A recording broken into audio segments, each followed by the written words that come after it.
the number 4 here, the organic molecules, one of the organic molecules in the chapter Molecules of Life. So there are 3 learning outcomes for this topic.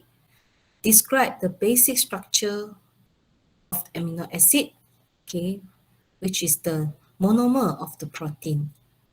Second, state how amino acids are grouped. Okay, we have to study the grouping, but just state only. The last one, again, the keyword illustrate. So this is the one we must master how to draw the full process of formation and breakdown. With the development of the food science, okay, actually, the proteins can be obtained from quite different sources, not only animals, but actually include the plant sources. And some of them are good proteins. Okay, okay, saya teruskan. Okay, so without wasting time, I move on to the point, the keyword directly.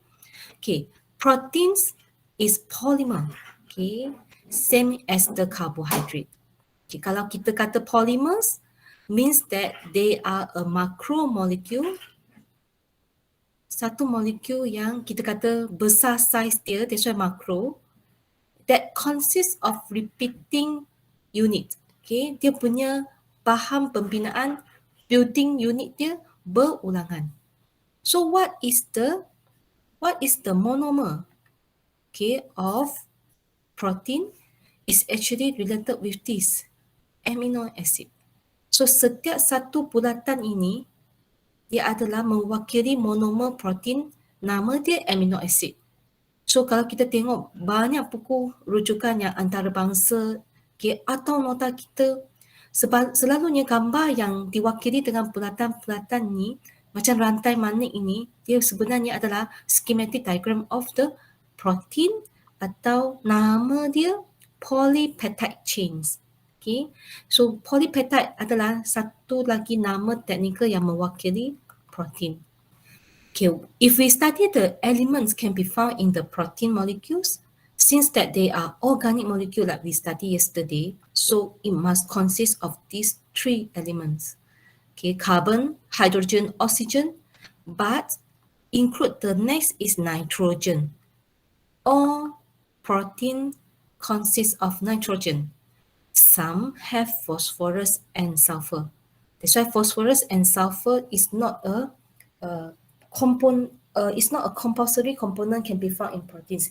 It just depends on the type of amino acid they carry. So this is the first introduction.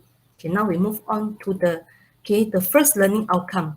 Student must be able to describe the basic structure of monomer, which is amino acid. So this is the special keyword for the protein, which is the building block of polypeptide. So what is amino acid actually is, student must study this structure here. You must able to draw this structure that we have a central carbon. Okay, central carbon maksudnya carbon yang di pusat atau nama dia alpha carbon. Okay, tapi dalam biologi kita hanya tahu carbon itu sudah cukup. Okay, carbon ini seperti kita study semalam, they have 4 bonds. Okay, the first bond will attach to the R group. Sekali lagi kita belajar R, iaitu dia adalah side chain yang berbeza-beza ikut jenis amino acid itu. Okay, ikatan yang kedua adalah ikatan yang terikat kepada satu kumpulan berfungsi atau function group, namanya amino group. Okay, dan diikuti dengan ikatan ketiga attach kepada H atom atau hydrogen atom. Okay, ikatan keempat attach to another function group which is carboxyl group, COOH. Okay, setiap ikatan ini sebenarnya adalah jenis covalent bond. So a central carbon will covalently bond to one hydrogen atom, one R group, okay, which is differ according to the amino acid, and later on we are correlate the R group with the grouping. Sebenarnya amino acid ni ada banyak jenis, tetapi mereka semua boleh dikumpulkan, dikategorikan. So macam mana kategori itu dilakukan sebenarnya berdasarkan ciri-ciri pada R group itu. Okay, so akhirnya nanti kita masuk ke learning outcome kedua, kamu akan nampak ya, there are 4 groups of amino acid. Non-polar, group, polar, acidic and basic. Istilah biru ini adalah nama kumpulan amino acid itu. Tetapi macam mana mereka dikumpulkan berdasarkan kita punya outgroup. So kita akan tengok nanti ya secara detail. Okay, now we look at another 2 components can be found that attach to the central carbon, which I mentioned just now, the 2 function group. One is amino group dengan formula dia NH2 dan bersifat alkaline atau kita kata basic. Kita ada base. Okay, manakala the next function group is carboxyl group COOH, which is acidic. Okay, this is a new term you have to study in matriculation. Yesterday we studied if a molecule it contains 2 characteristics at the same time, which is related with water, iaitu hydrophilic and hydrophobic. Istilah tu kita panggil amphipathic.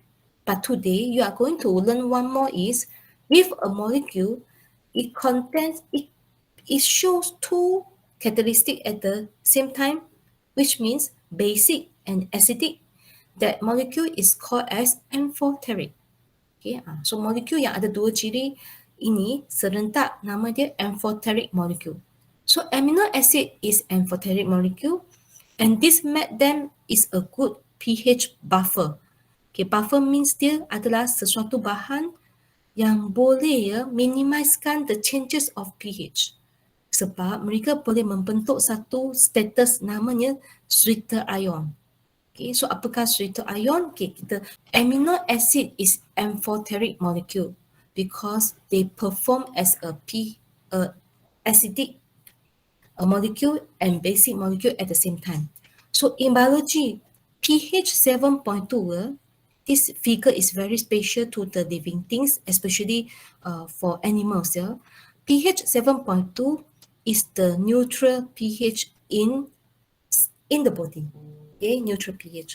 So neutral pH means that if I study the environment of the amino acid, the concentration of hydrogen ion and the concentration of the hydroxyl ion is same.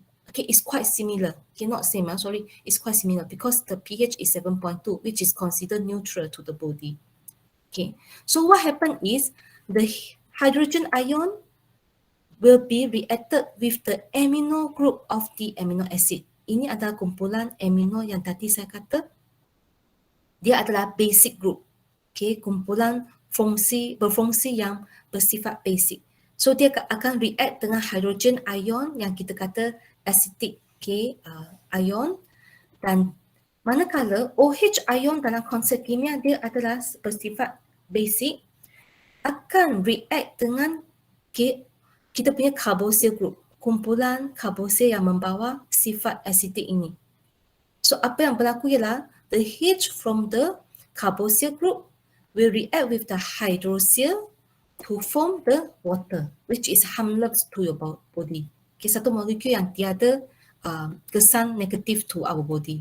Okay, so konsep ini bila dia berlaku di body atau environment yang neutral, this amino acid yang mula-mula tak ada charge, kamu tengok mula-mula molekul kita punya amino acid tak ada charge, sekarang dia akan membentuk satu situation, kita kata dia ada 2 charge, sweeter ion, sebab dia ada amino group sekarang sudah tukar jadi positively charged N. And kita punya carboxyl group lost the hydrogen, so now they become the negatively charged N. Okay, so inilah maksudnya sweeter ion.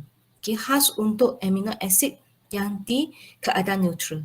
So bagaimanakah dia fungsi sebagai pH buffer? Kenapa tadi kita kata sweeter ion ini adalah satu molekul yang bertindak sebagai pH buffer dalam body kita? Sebab kamu imagine ya, kalau our body, the internal environment of the organism become acidic. Acidic means any pH value lower than 7.2. Even 7.1 is considered as acidic already. So this is just an illustration to show you, means that the hydrogen ion concentration increases and become more than the hydroxyl ion. Okay, so what happened here is which end will be reacted with the hydrogen ion that have been increased. Manakah satu akan bertindak balas dengan hydrogen ion yang semakin banyak? Number 1 ke number 2, Kas? Number 1 madam. Okay, number 1, which is the amino group yang bersifat basic ke acidic? Basic. Basic. Thank you for the guys. Okay. Kenapa dia boleh bertindak balas dengan amino group yang basic? Sebab kita tahu dulu dalam chemistry, hydrogen ion sebenarnya adalah substance atau particles, it has the characteristic acidic. So biasanya untuk minimize the changes of pH in our body, we need to neutral it. So acidic will react with the basic. Okay. So again, now they form a status. Dia akan membentuk satu status yang bukan lagi bersifat two charges at the same time. Only the amino group will carry the NH3 plus N. But you look at the carboxyl group, they still intake with the function group. COOH still observable. Okay, so bila katakan di sini ada lagi amino acid, ada banyak amino acid, they will try to react with the hydrogen ion, so they reduce the concentration of hydrogen ion in our body. So the pH will increase slightly to the neutral. Itu maksudnya pH buffer. They minimize the changes of pH in our body. Okay, so vice versa, secara opposite, kalaulah katakan sebab masalah kesihatan, okay, kadang-kadang body kita akan pH akan jadi slightly basic, iaitu slightly higher than 7.2. So keadaan tu sekarang sudah songsang. Yang banyak adalah hydroxyl ion. So hydroxyl ion, if they react, they will react with the acidic carboxyl group. Okay, acidic carboxyl group. Macam tadi, dengan cara dia ialah the hydroxyl ion will react with the H from the COOH to form water. Okay, to form water. So one more time, the non-sweeter ion is formed because we notice now the carboxyl end become negatively charged.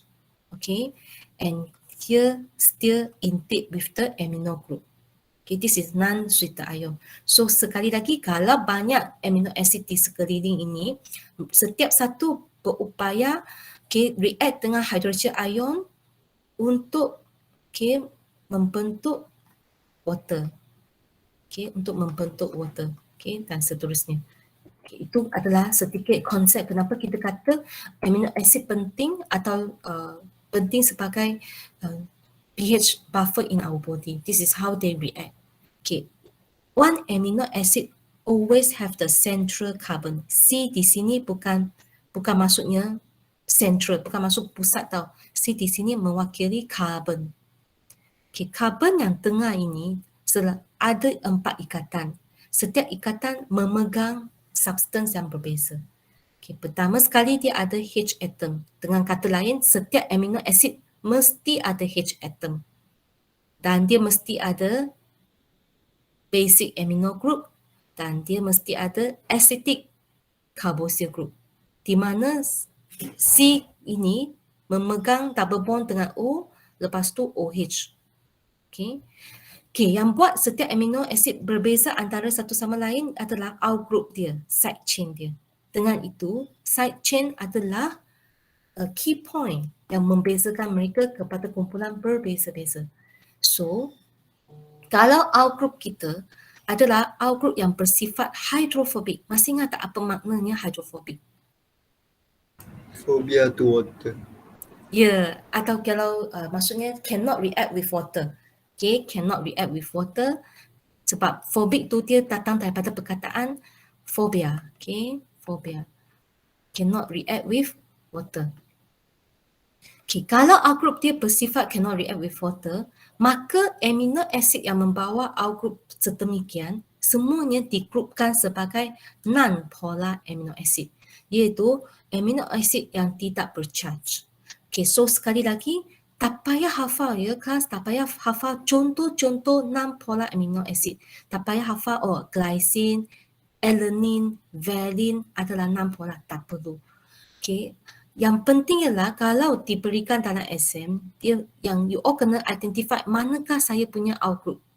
Okay, manakah saya punya outgroup? Iaitu setiap amino acid mesti ada H kan? Yang pertentangan dengan H itu, okay, selalunya adalah outgroup. Okay. So outgroup dia, kalau you tengok outgroup dia terdiri daripada hydrocarbon sahaja. Iaitu carbon atau hidrogen di hujung rantai semua adalah outgroup yang bersifat hydrophobic. Okay, outgroup yang bersifat hydrophobic menyebabkan mereka memberikan sifat the whole amino acid adalah tidak bercharge. Okay. Okay, tetapi saya nak draw your attention to a few example macam ini ya. Okay, ada beberapa amino acid kadang-kadang senior confused macam methionine dan tryptophan ini. Senior kata, teacher, they have the sulfur, they have the nitrogen. Okay, are they still hydrophobic outgroup? Yes, because why? Because in chemistry, the molecule, if they react with the surrounding substances, they are depends on the last part of the chain. Di akhir hujung rantai dulu. So if you refer to the last part of the chain, still CH3, still hydrophobic part yang play the role. Macam ring. Ring ini selalu refer kepada hydrocarbon. Okay, yang penting identify outgroup dan boleh hubungkan dengan kumpulan amino acid itu. Okay, itu saja yang penting. Okay, so di sini hanya nak you all ada sedikit idea macam nama-nama ini semua adalah nama amino acid itu. Kan? Okay, kumpulan kedua adalah polar amino acid. Iaitu amino acid yang ditunjukkan di sini semuanya bercharge. Sebab outgroup di sini adalah hydrophilic. Can react with water. Okay, so dulu STPM, cara saya ingat outgroup yang hydrophilic ialah saya ingat anak. SON. Mana-mana amino acid dia punya outgroup ada unsur anak, dia adalah bercharge. Amino acid itu adalah bercharge. Sebab outgroup itu dianggap boleh react dengan air. So dia berkeupayaan memberikan charge kepada amino acid itu. So apa maksud saya di sini ialah kamu tengok sering, kita tengok sering dulu. Sekali lagi kalau tak ada keyakinan, kita revise dulu, kita buat macam ulang kaji. Manakah central carbon itu? Central carbon tu mesti ada amino group, mesti ada carboxyl group, mesti ada hydrogen atom. Maka the last one adalah outgroup. So kita tengok outgroup ya, ada unsur O di hujung rantai will be considered as the hydrophilic outgroup. I move on to the third ya, kumpulan ketiga, acetic. Okay, acetic is the outgroup, they have the carboxyl group. Maksudnya amino acid ini dia ada outgroup membawa sekali lagi COOH. Okay. Okay, so you can see that this is the two example ya. Dan nama dia selalu bagi hint already. Okay, aspartic acid, glutamic acid. Ini nama amino acid ini. Dia sudah bagi hint already. They are acidic amino acid. Sebab carboxyl group ini bukan sahaja dijumpai di ikatan yang sambung terus kepada central carbon, tetapi kamu tengok outgroup dia membawa sekali lagi COOH. Kita assume ya, now every amino acid we study is found in living things. No matter is in the cell or is in your body fluid. Body fluid maksudnya darah, lymph, okay. Tetapi body cells, kita ada macam-macam body cells. Skin cell, liver cell, heart cell. No matter which medium they are found, the medium always contains water molecule. Okay, that's why when we study amino acid, you will notice the N, they always have a charge because they want the student have the idea is they already react with water. So they won't be found neutral in nature. Okay, amino acid tak mungkin dijumpai secara nature. Okay. Okay, so now we look at here, yeah. The outgroup, they contains the carboxyl group. They have the tendency to donate the hydrogen ion. Okay, they have the tendency to donate the hydrogen ion to react with the hydroxyl ion in your body fluid to form water. Okay, this what made them acidic. Okay, but basic amino acid is different is because the out group contains amino group. Okay, so like this one, amino group. Okay, and this is the end that able to react. Okay, you can see there. Okay, kadang-kadang dia akan donate hydrogen tu, kadang-kadang dia, mereka terima hydrogen tu. Maksudnya di sini, mula-mula dia neutral dia macam ni. Tapi dia react dengan hydrogen ion in the cell or in the body fluid, okay, they become positively charged. So, mana-mana yang membawa, okay, hydrogen, okay, dan dia bercharge, they are the amino end.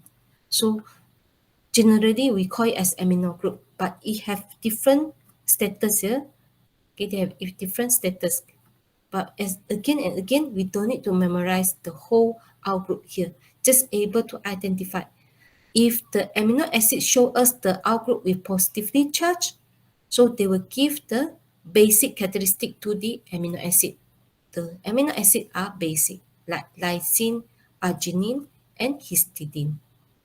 Okay, so there are 4 groups of amino acid student need to master based on the out group.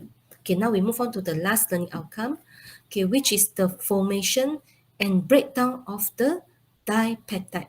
Kita ajar dipeptide dulu ya, kita tak ajar sampai banyak, kita ajar di. So dipeptide adalah satu molekul yang terdiri daripada 2 amino acid, 2 amino acid. So the bond to hold these 2 monomers is peptide bond. So ini ikatan kimia yang baru kita study. Okay. Sebelum ni kita study hydrogen bond, covalent bond in water. Okay. And then after that we study the glycosidic bond in maltose. Yesterday we studied ester bond in triglyceride. So today we study peptide bond in dipeptide. But you notice the process to form a larger molecule from smaller monomers, right? All the processes are called as condensation because they need to remove water. Usually, they will remove the OH from the carboxyl group. Okay, OH di sini bukan hydroxyl group ya, dia adalah sebahagian carboxyl group itu. So the OH from the carboxyl group will combine with the H atom from the amino group of another amino acid until they form one water. Okay, so when they form one water, they're able to form a new bond. Okay, this is the bond that join the two elements of the neighboring amino acid and become a peptide bond. Okay, so I just want to show you how we draw it, how we practice the drawing, because your last learning outcome say that student must be able to illustrate the formation and breakdown of dipeptide. Okay, of dipeptide. Okay, I would like to start with the formation of dipeptide. Baca soalan tu dengan baik. Kalau formation of dipeptide, nanti anak panah itu kita satu arah saja, seperti maltose. Okay, anak panah tu one way direction. Okay, so formation of peptide, kita mesti ingat monomer dia. So monomer pertama amino acid. Kita perlu hafal ya, kecuali soalan bagi amino acid khas. Okay, so amino acid kita kena lukis dia punya basic structure. Okay, iaitu saya selalu ingat macam ni, NCC. Okay, saya ingat NCC. Lepas tu saya lengkapkan ikatan dulu ya. Kelas saya lengkapkan ikatan. Satu C di hujung ini, dia adalah C yang membawa hydroxyl group. Okay, so di sini ada OH, sini ada O, COOH. Okay, manakala di sini hujung yang N ini, dia adalah hujung yang membawa amino group. So cepat-cepat I lengkapkan dia punya H atom. So di sini kita ada NH2. Okay. C yang di pusat salah satu adalah H atom, mesti di bawah H atom, dengan satu adalah out group yang kita tak pasti. Kalau exam bagi out chain, then baru you ikut exam. Okay. Okay, sekarang kalau soalan tak cakap apa, dia kata illustrate formation of dipeptide, kita bagilah structure ini sudah cukup. So sekarang I mesti ada simbol plus untuk amino acid yang kedua. Okay, so saya kekalkan cara NCC. Okay, NCC. Kalau you all nak mula dengan pusat dulu pun boleh. Sebab ada student kata dia sudah biasa pusat sebab dia nak tengok ada cukup 4 tak? Ya, ada 4 ikatan kan. So saya bergerak ke C yang seterusnya. C seterusnya selalu lengkapkan dengan OOH. Sebab dia carboxyl group. COOH. Double bond O sebab kita nak cukupkan 4 ikatan untuk C ini. Okay, H ini saya pun, N ini saya lengkapkan dengan dia punya H supaya dia boleh membentuk NH2. Okay, so formation, okay, we need to highlight student to show us how the water can be removed. Okay, how the water can be removed. Okay, kalau kita tengok lukisan saya di sini, okay, mesti ada H2O. Okay, mesti ada H2O sebab dia nak membentuk ikatan peptide bond atau molekul yang lebih besar. Condensation must occur. So, ada O. Kalau kita tengok dua hujung ini, memang carboxyl saja yang membawa O. So, dengan yakinnya saya lukiskan kotak yang putus-putus itu untuk menunjukkan H2O kita datang daripada gambar illustration yang sedemikian, iaitu sekejap ya. Iaitu kita punya H2O ambil OH from carboxyl group and then the H from the amino group. Okay, itu adalah untuk menunjukkan condensation. So, anak panah kita one way, ini condensation.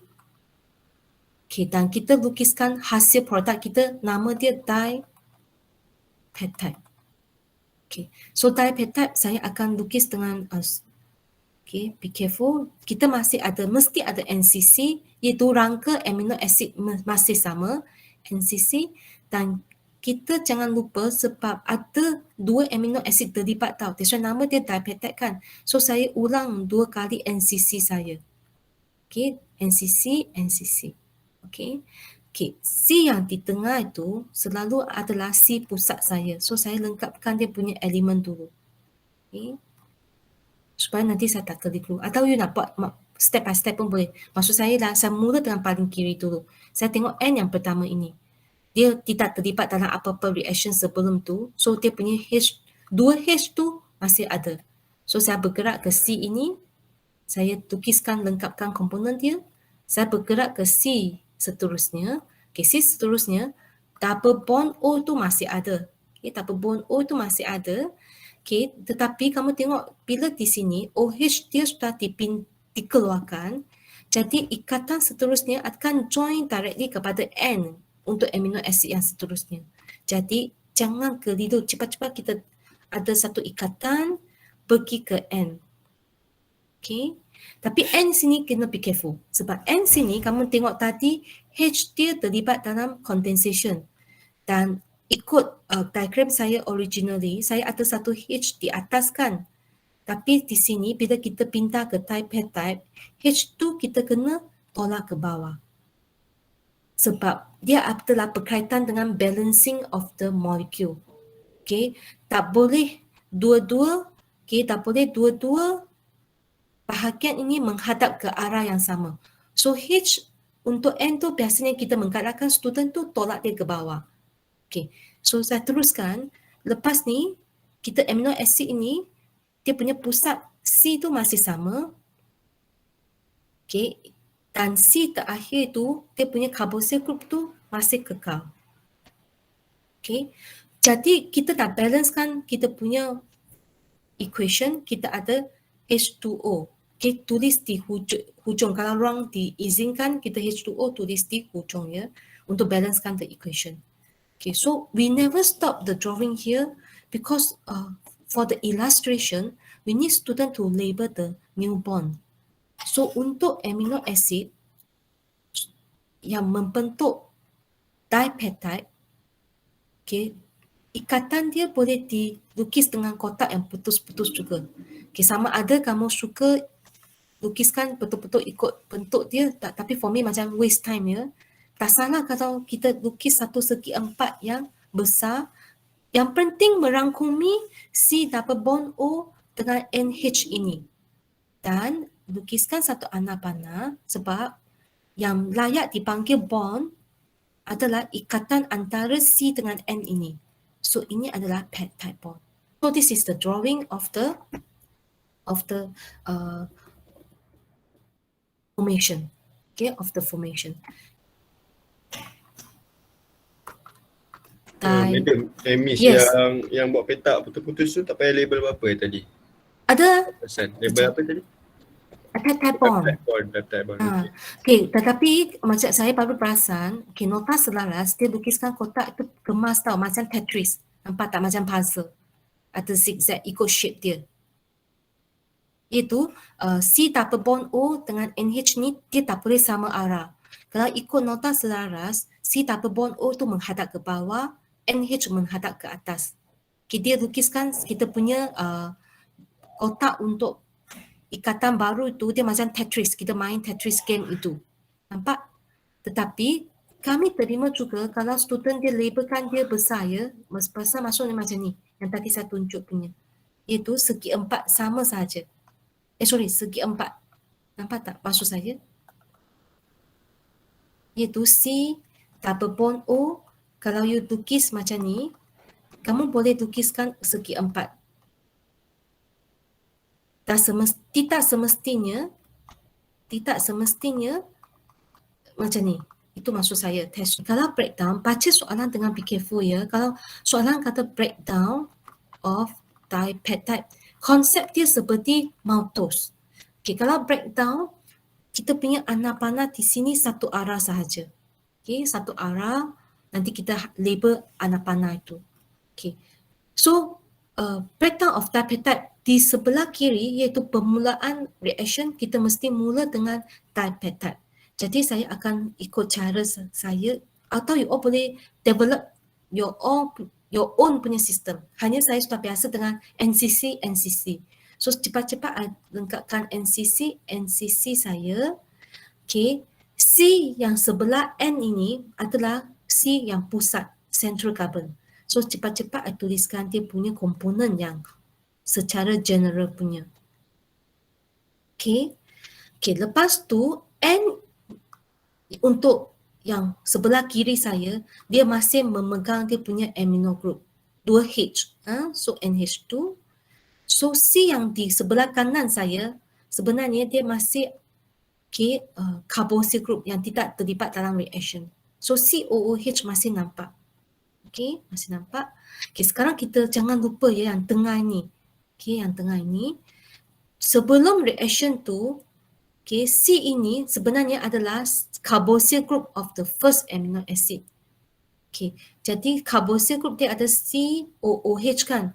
So C double bond O, tapi OH dia terlibat dalam water removal, so jangan cari lagi. Okay? So kita ada C double bond O dan jangan lukiskan kita punya H untuk N seterusnya menghadap arah yang sama dengan double bond O. Sebab saya sudah biasa double bond O di atas, maka saya punya H ini saya akan lukis di bawah. Tapi kamu tengok nota selaras, dia bagi keberbagian lukisan tau. Okay, yang penting you all menunjukkan konsep balance the mass of the molecule. Dia tak boleh semua menghadap ke atas. Okay, so di sini sebenarnya adalah type saya. Tapi jangan berhenti di sini. Okay, saya tidak tukar pen dia, color. Okay, saya akan boxkan dia. Sebab saya sudah biasa boxkan macam ni. You all boleh boxkan macam tadi saya kata dia macam puzzle. Okay, saya boxkan dia. Tapi untuk peptide bond ini, kita memang panggil dia bond. Okay, tidak seperti ester linkage. Ester linkage ada linkage itu. Tidak. Kita bond sahaja. So bila bond, kita punya anak panah kena masuk ke dalam kawasan kotak itu, tunjuk pada garisan ini. Between the C and the N. Itu adalah peptide bond. Okay, so breakdown, we need the student to show us a water is involved. Okay, a water is involved. The process is called as hydrolysis. hydrolysis sebab dia nak split. Dia nak pecahkan molekul dipeptide ini menggunakan air. So bila menggunakan air, sekarang kita akan menghasilkan monomer dia already. So monomer dia adalah NCC 2 kali. Okay, tapi sekarang biar dia ada jarak. Okay, ada jarak ini supaya nanti saya ada ruang yang cukup untuk lukisan saya. So C tengah atau kita panggil dia central C ya, central carbon, pusat itu. Okay, I lengkapkan komponen H dan R dia dulu. Okay, N kita boleh H. Oh, saya teringat ya. Kita punya N ini, kalau you tak nak macam saya sudah biasa dengan macam ni ya. NH2 dia, saya sudah biasa garisan tegak dengan garisan horizontal kan, ikatan sedemikian. Kalau you nak lukis macam ni pun boleh. Dia seolah-olah macam open sikit, macam V. Ini macam V. Pun boleh ya. Okay, tengok kebiasaan masing-masing. So OH, COOH carboxyl group tu, sekarang OH di sini sudah muncul balik sebab dia datang daripada water. Okay, manakala kita punya N untuk amino acid yang kedua, dia punya H pun sudah ada sebab ada datang daripada water juga. Okay, saya lengkapkan amino acid saya yang kedua di carboxyl group dia. Okay, so lepas kamu lukisan kan, kita kena label ya, iaitu kita panggil amino acid dengan amino acid. Ada satu benda saya lupa tambah di sini. Apakah benda tu? Di sebelah kanan, di hujung reaction. Kita kena tambah satu H2O. H2O tak perlu.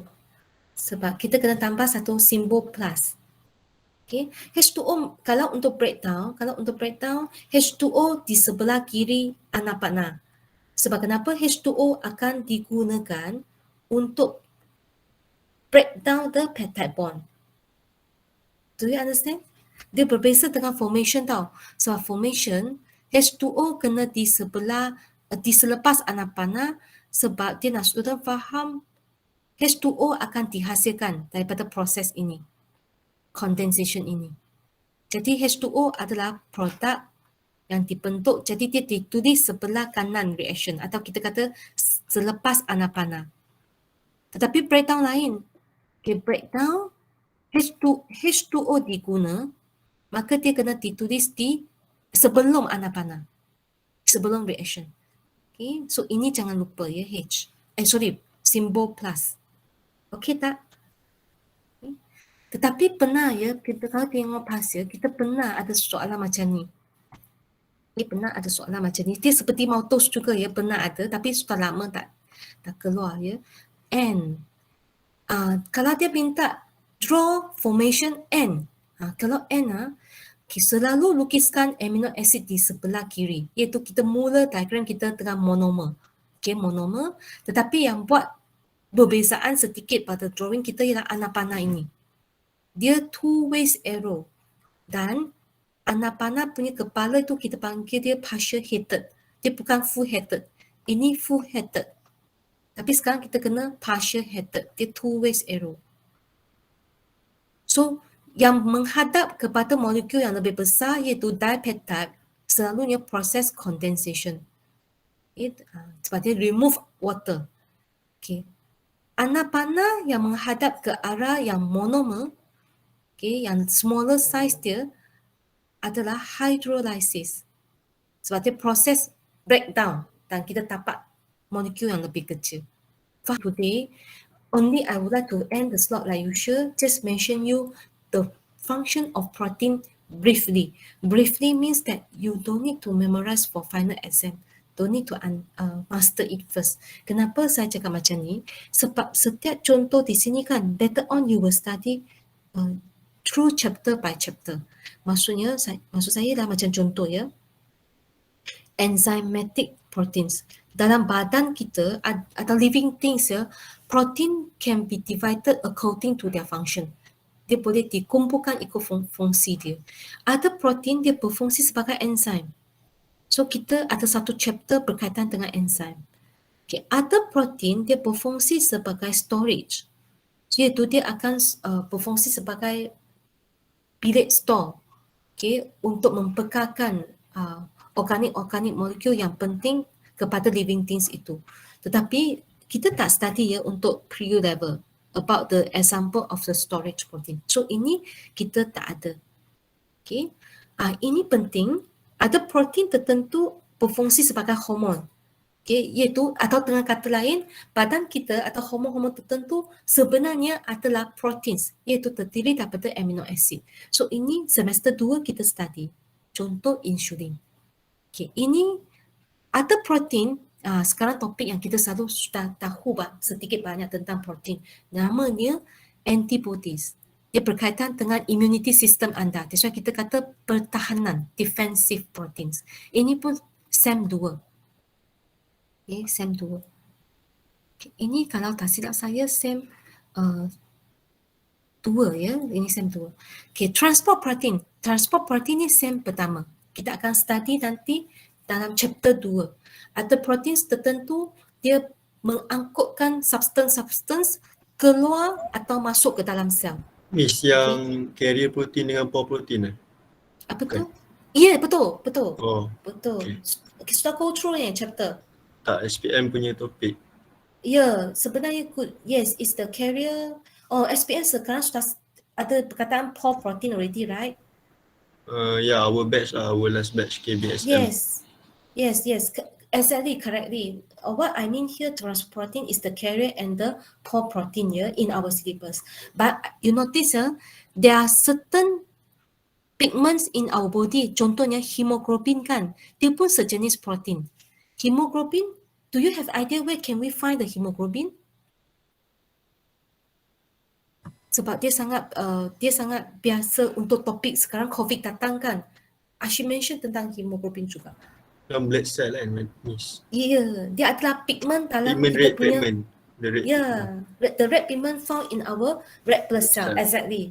So this is also a type of transport protein. Tapi kita tak detail untuk SEMAT ni. SEMAT ni saya lebih setuju dengan ini. Yang tadi you kata carrier dan pore protein. Okay. Lepas tu kita ada lagi protein namanya receptor protein. Okay. Ini adalah berkaitan dengan nervous system. Okay. Ini pun SAM2. Okay. Dia terima signal in our bodies. Okay. Yang seterusnya adalah this one, motor protein yang bersifat boleh memberikan contraction. Okay. Dia contractile and motor protein. Ini muscle. Ini pun SAM2. Okay. SAM2. Okay. Structural protein. Okay. Protein yang dia bersifat memberikan structure kepada bahagian-bahagian tertentu. So, ini syllabus sekarang sudah remove already. Dia seperti storage protein, no more already. But the example is very, very close to our life. Macam keratin. Okay, keratin is the structural protein because they give the structural strength to your hair. Dia memberikan kekuatan kepada rambut anda. Jadi kalau kita tengok hair treatment punya products, dia selalu highlight keratin. Itulah maksudnya structural protein.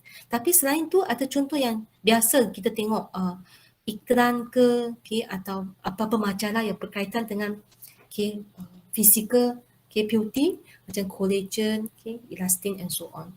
Okay. So ini adalah sedikit review ya berkaitan protein dengan biologi atau living things. Okay, so itu sahaja daripada saya hari ini. Tetapi